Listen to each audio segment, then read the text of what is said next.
और इस वक्त की सबसे बड़ी खबर तुर्की से सामने आ रही है। सोमवार को आए भूकंप में अब तक 17,000 से ज्यादा लोगों की मौत हो चुकी है। तुर्की और सीरिया में मलबे में दबे लोगों का रेस्क्यू ऑपरेशन अब भी जारी है। ठंड की वजह से रेस्क्यू ऑपरेशन में दिक्कतों का सामना भी करना पड़ रहा है। दुनिया के 45 देशों ने तुर्की को मदद करने की पेशकश यहां पर की है। बहुत से देश हैं जो अब तक मदद के लिए आगे आ चुके हैं, जिनमें भारत यहां पर सबसे पहले आगे आया और अपनी तरफ से पूरी मदद यहां पर की गई।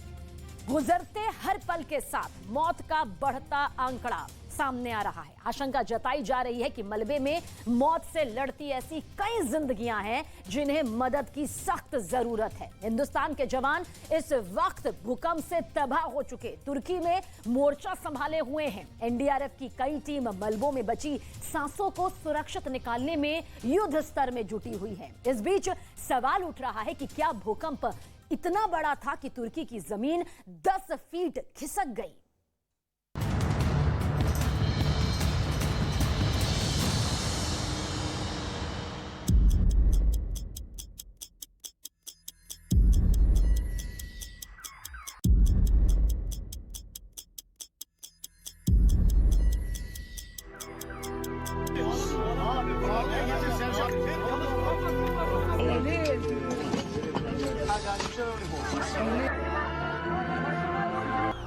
युद्ध की जलती विभीषिका पर इंसान का जोर होता है, लेकिन जिंदगी जब कुदरत झुलसाती है तो दृश्य ऐसा होता है।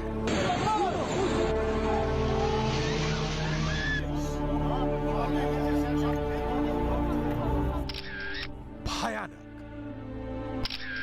विकराल, लाशें ही लाशें और मलबे का अंबार।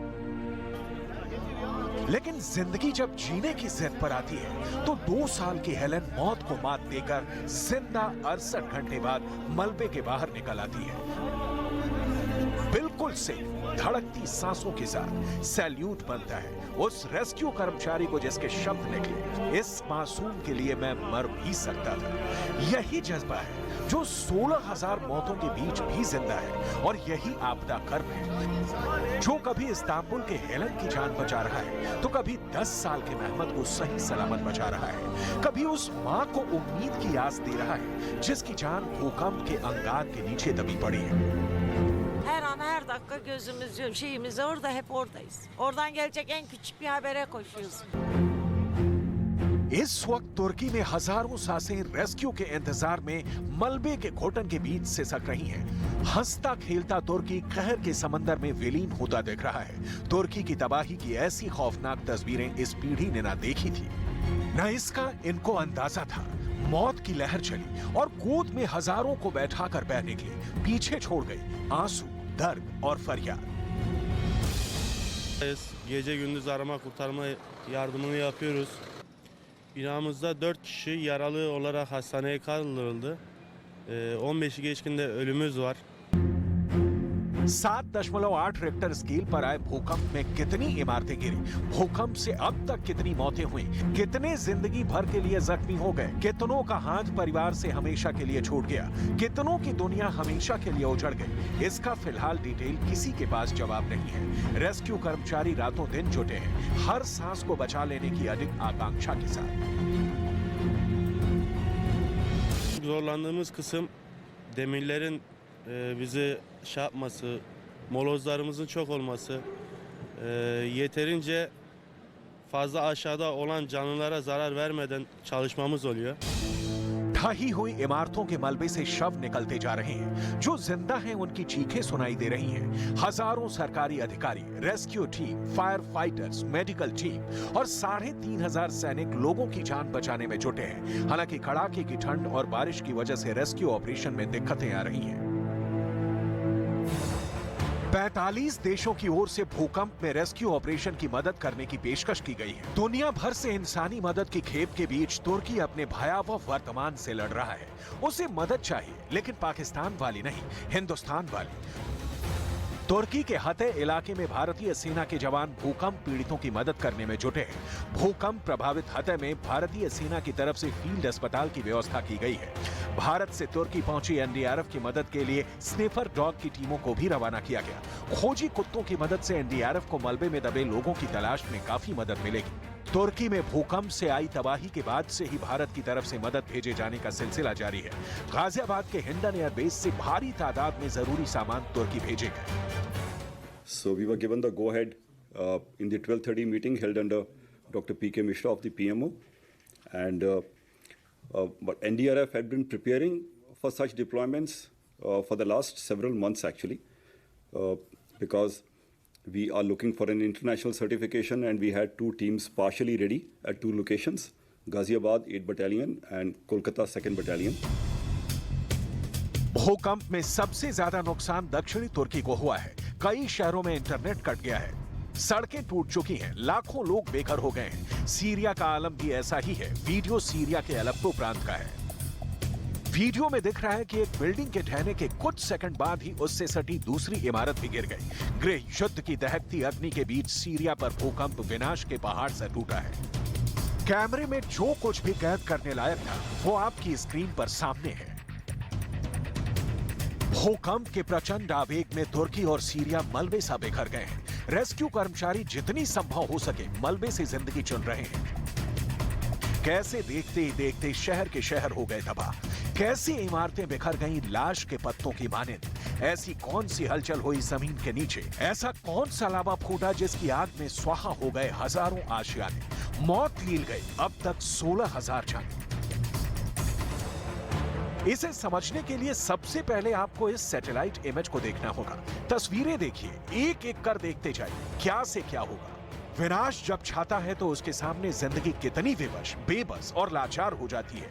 आशियाने तिनकों से उखड़ जाते हैं और जिंदगी मलबों के सामने मौत के आगोश में समा जाती है।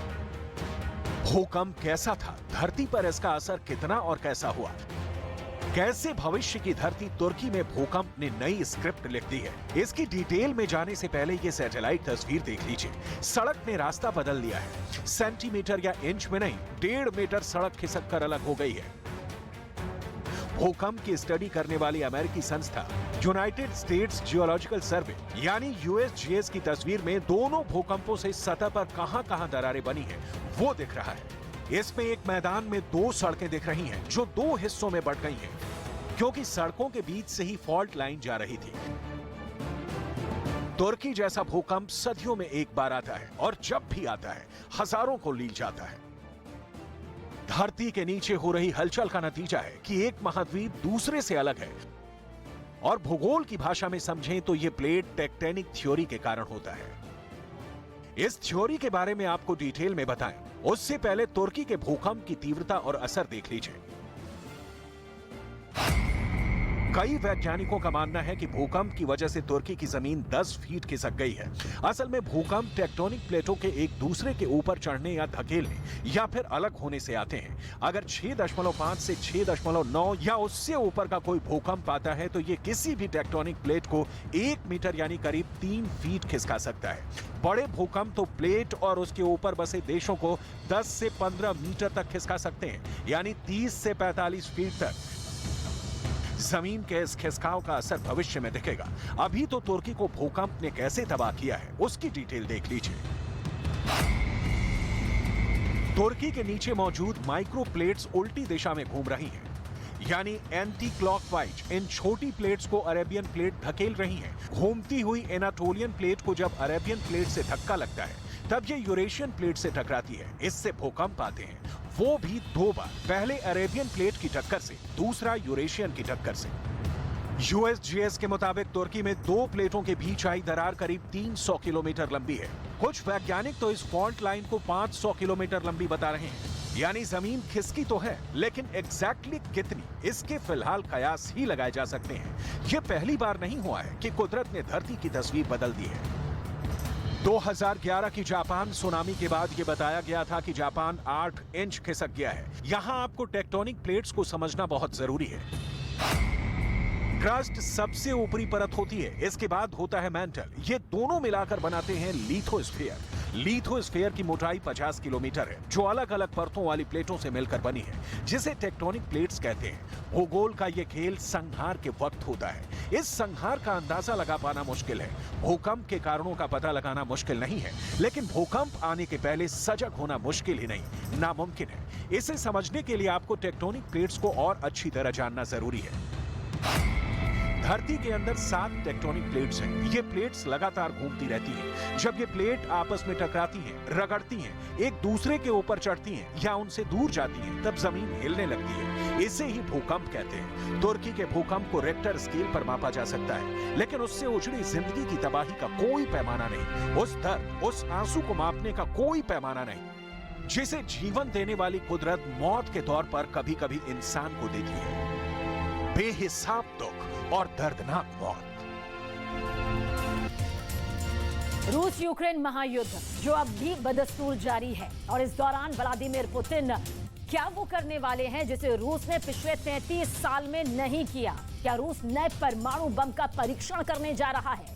रूस से खबर सामने आई है कि उसके सबसे बड़े न्यूक्लियर टेस्टिंग साइट को एक्टिव कर दिया गया। अमेरिका के साइंटिस्ट मान रहे हैं कि अगर रूस परमाणु युद्ध की तरफ आगे बढ़ता है तो उसे 3 स्टेप में अंजाम दे सकता है, और पहला स्टेप परमाणु परीक्षण का होगा। सवाल यह है कि क्या परमाणु हमले का पहला राउंड अब शुरू होने जा रहा है?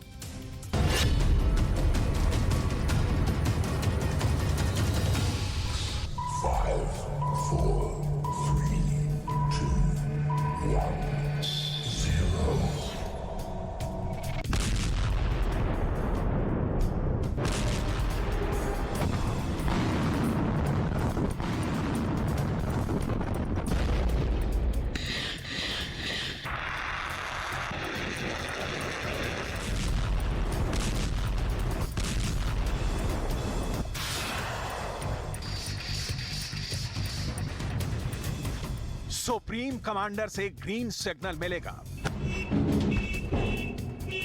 बटन दबेगा, जमीन के अंदर आग लगेगी, धरती कांप उठेगी, धुआं उठेगा, पलक झपकते ही आसमान जलने लगेगा, गगनभेदी शोर गूंज उठेगा।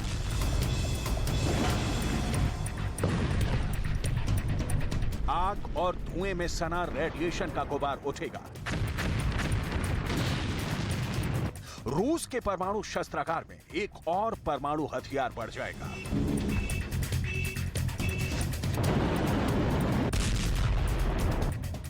ये खौफनाक वीडियो रूस के परमाणु परीक्षण का है। खबर है कि परमाणु हथियारों की दुनिया में रूस के राष्ट्रपति व्लादिमीर पुतिन नया धमाका कर सकते हैं। क्या पुतिन वो करने वाले हैं जिसे रूस ने पिछले 33 साल में नहीं किया है? क्या रूस एक और परमाणु बम का परीक्षण करने जा रहा है?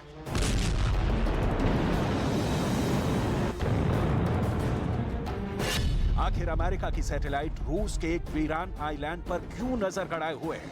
अमेरिका की सैटेलाइट उस टापू के चप्पे-चप्पे की तस्वीर क्यों ले रहा है? उस आइलैंड के एक खास इलाके पर ही क्यों अमेरिका की सैटेलाइट के कैमरे जूम मोड में हैं?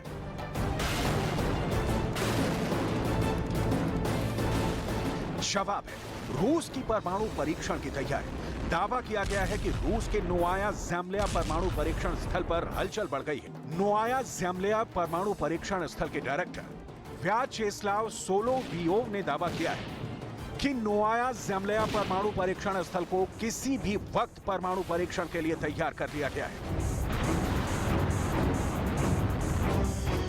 All Russian research institute of experimental physics के डायरेक्टर व्याचेस्लाव सोलोवियोव ने दावा किया है कि अगर जरूरत पड़ी तो नोवाया ज़ेम्ल्या में किसी भी वक्त रूस परमाणु परीक्षण कर सकता है।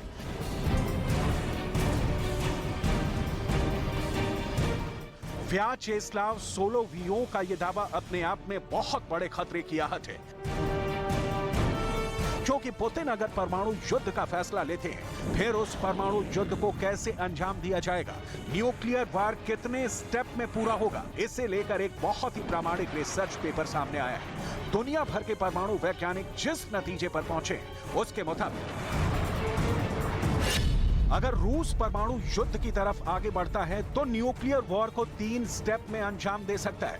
पहले स्टेप में रूस दुनिया को डराने के लिए परमाणु परीक्षण कर सकता है। दूसरे स्टेप में रूस यूक्रेन के खास हिस्से पर टैक्टिकल न्यूक्लियर बम का इस्तेमाल कर सकता है। इतने में भी यूक्रेन ने अगर हथियार नहीं रखे तो रूस बड़ा परमाणु हमला कर सकता है।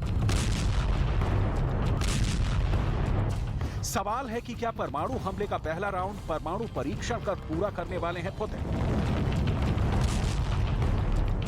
क्या इसी काम को अंजाम पर पहुंचाने के लिए रूस के सबसे बड़े न्यूक्लियर साइट को सक्रिय किया गया है? पुतिन की न्यूक्लियर वॉर टास्क लिस्ट में पहले नंबर पर नया परमाणु परीक्षण है। दावे के मुताबिक परमाणु परीक्षण की तैयारी 100% पूरी है। टास्क लिस्ट में दूसरे नंबर पर टैक्टिकल न्यूक्लियर बम से अटैक है, जिसके लिए रूस की न्यूक्लियर फोर्स 24 घंटे तैयार रहती है। टास्क लिस्ट में तीसरे नंबर पर बड़ा परमाणु हमला है, जिस पर सिर्फ और सिर्फ पुतिन ही आखिरी फैसला लेंगे। ऐसे में नोवाया ज़ेमेल्या परमाणु परीक्षण स्थल के डायरेक्टर व्याचेस्लाव सोलोवियोव का दावा बहुत बड़ी चेतावनी बनकर सामने आया है। क्या व्याचेस्लाव सोलोवियोव का दावा अटैक से पहले वाले न्यूक्लियर टेस्ट का संकेत है? क्योंकि नोवाया ज़ेमेल्या परमाणु परीक्षण स्थल रूस की सबसे बड़ी न्यूक्लियर टेस्टिंग साइट में शामिल है। रूस ने दुनिया के सबसे बड़े परमाणु बम का परीक्षण यहीं किया था।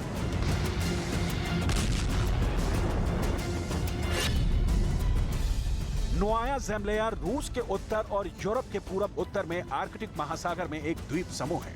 नोवाया ज़ेमेल्या मॉस्को से करीब 2000 किलोमीटर दूर है। साल 1954 में पहली बार नोवाया ज़ेमेल्या परमाणु परीक्षण स्थल को तैयार किया गया था। 1990 तक रूस यहां 132 मर्तबा परमाणु परीक्षण कर चुका था। साल 1961 में यहीं रूस ने आज तक का सबसे शक्तिशाली परमाणु बम ज़ार बम का विस्फोट किया था।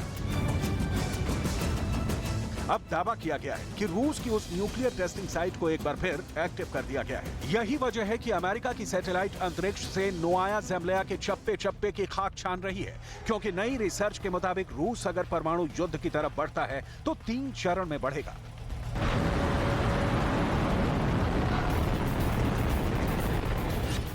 पुतिन के परमाणु युद्ध का स्टेप 1 परमाणु परीक्षण। यूक्रेन को डराने के लिए पुतिन सबसे पहले वो करेंगे जो रूस ने पिछले 33 साल में नहीं किया है। वो काम है परमाणु परीक्षण। परमाणु वैज्ञानिकों का मानना है कि पुतिन यूक्रेन की सेना में खौफ भरने के लिए एक बार फिर न्यूक्लियर टेस्ट कर सकते हैं। रूस ने अपना पहला परमाणु परीक्षण 29 अगस्त 1949 को किया था।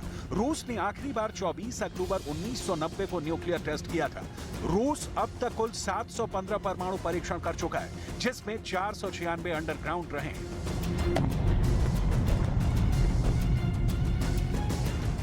परमाणु परीक्षण करने वाला रूस दुनिया का दूसरा देश बना था।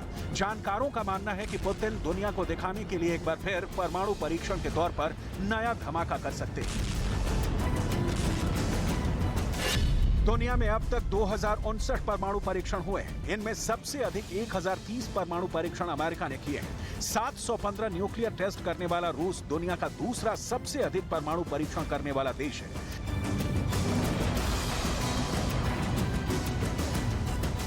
दावा किया जा रहा है कि यूक्रेन युद्ध के दौरान पश्चिमी देशों पर दबाव बनाने के लिए रूस के नोवाया ज़ेमेल्या परमाणु परीक्षण स्थल को सक्रिय किया गया है। अगर रूस का ये काम का ये कदम एक तरफ यूक्रेन की हिम्मत को तोड़ देगा, तो वहीं दूसरी तरफ अमेरिका तक भी सीधा और कड़ा संदेश पहुंच जाएगा। लेकिन अगर इतने पर भी यूक्रेन नहीं माना, युद्ध ही ठाना, तो फिर पुतिन परमाणु युद्ध के आखिरी स्टेप की ओर बढ़ जाएंगे।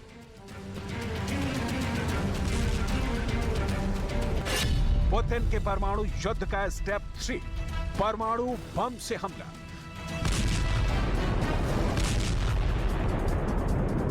रूस का परमाणु बम यूक्रेन के जिस हिस्से पर गिरेगा वो वीरान हो जाएगा।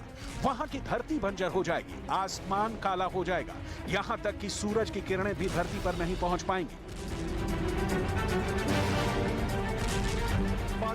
अगर पुतिन यूक्रेन पर बड़े परमाणु बम से हमला करते हैं तो ये जंग कीव और मॉस्को तक ही सीमित नहीं रहेगी। यूक्रेन तो तबाह होगा ही, परमाणु हमले की आंच नाटो देशों तक भी पहुंचेगी। रूस के परमाणु हमले के जवाब में नाटो को एक्शन में आना होगा। ऐसे में परमाणु युद्ध में कूदना अमेरिका की मजबूरी बन जाएगी। जिसका सीधा मतलब होगा तीसरा विश्व युद्ध। सवाल है, क्या उस तीसरे विश्व युद्ध का एपिसेंटर रूस की न्यूक्लियर साइट बनने वाला है, जहां रूस किसी भी वक्त नया परमाणु परीक्षण कर सकता है?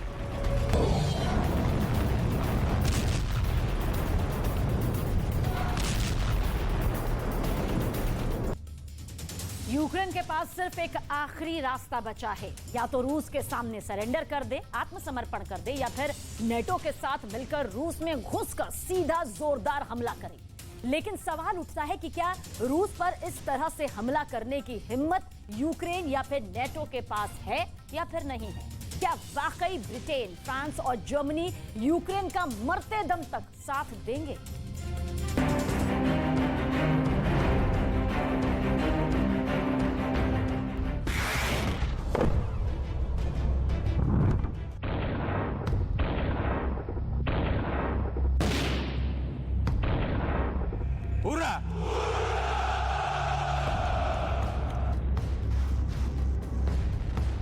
क्या रूस यूक्रेन जंग के 350 दिन बाद अब लंदन से लेकर पेरिस तक तीसरे विश्व युद्ध की तैयारियां शुरू हो चुकी हैं?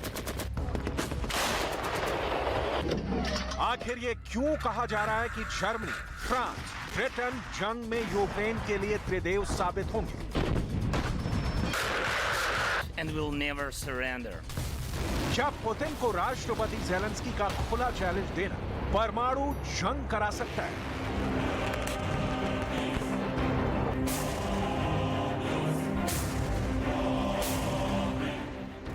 यूक्रेन का पूर्वी इलाका पुतिन की फौज के निशाने पर है।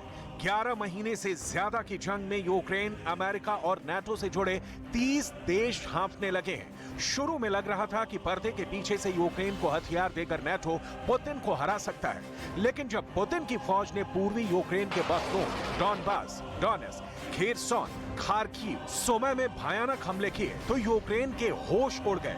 ज़ेलेंस्की पिछले 2 हफ्तों से चौथी पीढ़ी के 200 लड़ाकू विमान, 500 एडवांस टैंक, लंबी दूरी के 1000 तोपें मांग रहे हैं ताकि हारते यूक्रेन को रूस के कब्जे से बचाया जा सके।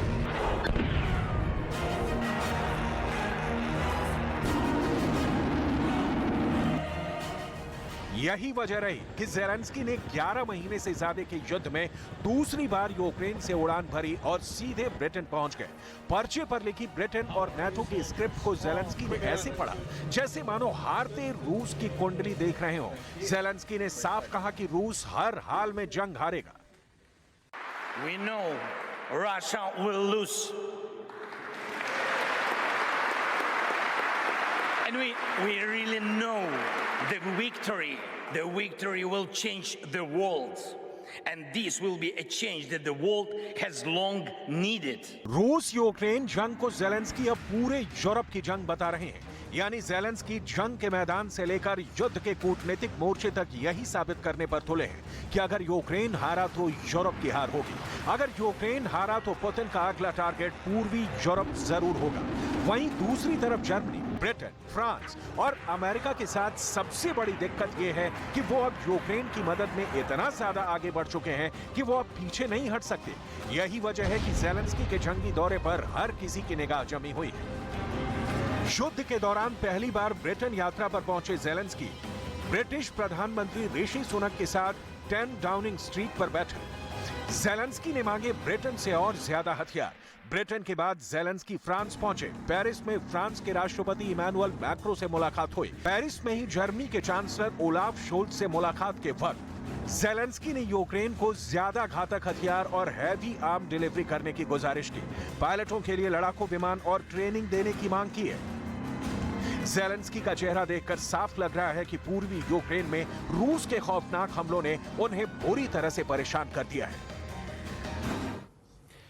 Nous tenons aussi à témoigner ce soir notre soutien indéfectible. Dans la guerre qui se joue à quelques milliers de kilomètres de Paris, il nous faut ensemble défendre quelques idées à la fois saines et कि रूस Ukraine, America और NATO पर बहुत भारी पड़ रहा है।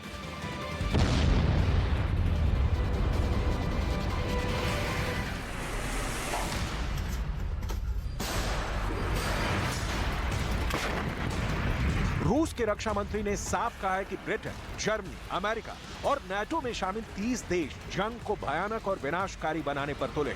रूस तो यहां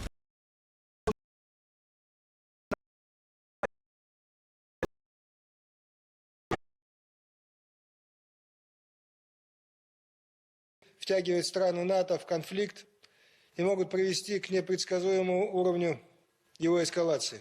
यूक्रेन इस वक्त जंग के मैदान में 1000 किलोमीटर की सीमा पर रूस से जंग कर रहा है। दूसरी तरफ उत्तर दिशा में बेलारूस भी रूस का जमकर साथ दे रहा है, जिसकी वजह से यूक्रेन दो चक्कों के बीच फंस गया। अब ऐसे हालात में रूस से युद्ध करने के लिए यूक्रेन को भारी संख्या में हथियार चाहिए। यूक्रेन ने 300 मिसाइल लॉन्चर भी मांगे हैं। अभी यूक्रेन को 321 टैंक नाटो और पश्चिमी देशों की तरफ से देने का वादा किया गया है, जिसमें अमेरिका के 31 M1 एब्रम्स टैंक भी होंगे। जर्मनी के 14 लेपर्ड 2 टैंक यूक्रेन पहुंचेंगे, जबकि ब्रिटेन से 14 चैलेंजर 2 टैंक यूक्रेन पहुंचने वाले हैं। ज़ेलेंस्की को लगता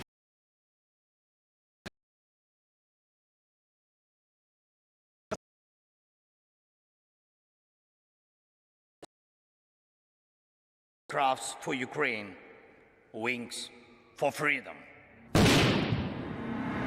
रूस इस वक्त पूर्वी यूक्रेन पर सबसे तीखे हमले कर रहा है। यूक्रेन के Bakhmut, Crimea, Donbas, Donetsk, Kherson, Kharkiv, Sumy, Mykolaiv, Chernihiv, Zaporizhzhia, Dnipropetrovsk और लुहांस्क ओब्लास्ट में भयानक खून खराबा हो रहा है।